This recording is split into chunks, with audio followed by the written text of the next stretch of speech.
खुफिया रिपोर्ट का खुलासा, ईरान ने बचा ली 50% मिसाइलें। ईरान युद्ध में यह पूरी तरह से साबित हो रहा है, जो जंग में आखिरी दम तक टिकेगा वही जंग का विजेता होगा। आज की तारीख में ईरान साबित कर रहा है कि उसने अमेरिका और इजराइल के बेहद प्रचंड हमलों को अपनी छाती और पीठ पर झेलकर यह दिखाने की कोशिश की कि ईरान आखिरी दम तक जंग करेगा। हैरानी वाली बात तो यह है कि ईरान युद्ध के 5वें हफ्ते में ही अमेरिका के राष्ट्रपति ट्रंप जंग से भागने का रास्ता खोजने लगे हैं, जबकि अमेरिका का ईरान में मुख्य टारगेट ईरान के 454 किलो यूरेनियम को छीनना या जब्त करना था, वो अभी तक नहीं हुआ है।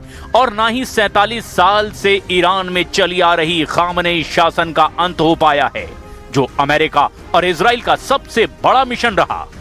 अमेरिका और इजराइल ने मिलकर 25,000 से ज्यादा हमले अब तक ईरान पर किए। अकेले राजधानी तेहरान और उसके आसपास के इलाकों पर 5,000 हमले किए गए। ईरान के 5 परमाणु ठिकानों के अलावा अब हताश ट्रंप ने ईरान के सबसे ऊंचे B1 बिलेघन ब्रिज को भी बीच से उड़ा दिया है, जो तेहरान को कराच से जोड़ता था।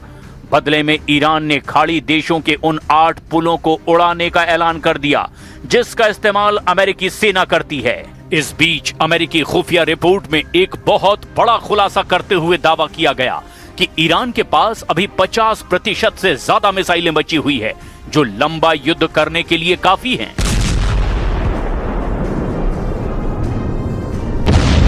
उड़ा दिया ईरान का सबसे ऊंचा पुल, अब खाड़ी में तबाह होंगे 8 पुल। 28 फरवरी 2026 से आज तक एक भी दिन ऐसा नहीं गया जब ईरान पर भीषण हवाई हमले ना हुए हों। लगातार 24 घंटे में कहीं ना कहीं ईरान पर अमेरिका और इजराइल के हमले हो रहे हैं। यहां तक कि ईरान से लगभग 15 किलोमीटर दूर समंदर में ईरान के खार्क द्वीप पर अमेरिका कई राउंड के हमले कर चुका है। लेकिन उसके बावजूद ईरान ना तो हार मानने को तैयार है और ना ही झुकने को तैयार है। सबसे बड़ी और ताजी खबर तो यह है कि ट्रंप ने अपने 19 मिनट के भाषण में साफ कर दिया कि वो ईरान युद्ध से तेजी से बाहर निकलने वाले हैं और चाहते हैं कि ईरान एक ऐसी डील अमेरिका के साथ कर ले ताकि अमेरिका दुनिया को भरोसा दिला पाए कि जंग में ईरान बुरी तरह से हार चुका है। लेकिन ईरान के पलटवार से ट्रंप बौखलाए हुए हैं। अब अमेरिका ने ईरान के उस बड़े ठिकाने और पुलों को भी निशाना बनाना शुरू कर दिया, जिन पुलों से ईरान के मिसाइल और ड्रोन उपकरणों की सप्लाई होती है। देखिए अमेरिका ने ईरान के किस पुल को उड़ाया है और बदले में ईरान ने क्या धमकी दी है। दावों के मुताबिक अमेरिकी और इजरायली वायुसेना ने ईरान के B1 यानी बिलेघन ब्रिज सहित कई महत्वपूर्ण पुलों को निशाना बनाया। यह पुल तेहरान को कराच से जोड़ता था। B1 ब्रिज को मध्य पूर्व के सबसे ऊंचे पुलों में से एक माना जाता था। इसे इसी साल 2026 में ईरान ने अपनी इंजीनियरिंग ताकत के प्रतीक के रूप में उद्घाटित किया। अमेरिकी खुफिया इनपुट के मुताबिक ईरान इस पुल का इस्तेमाल तेहरान के कारखानों से पश्चिम ईरान, जहां से कि इजराइल पर हमला करना आसान है, वहां तक भारी मिसाइलें और उनके कलपुर्जों को पहुंचाने के लिए इस्तेमाल कर रहा था। इसके टूटने से मिसाइलों की सप्लाई चेन कट गई है। ये पुल तेहरान को कराच से जोड़ता था। कराच ईरान का एक महत्वपूर्ण औद्योगिक और सैन्य केंद्र है। इस पुल के नष्ट होने से राजधानी और पश्चिमी सैन्य अड्डों के बीच में सीधा संपर्क टूट गया है।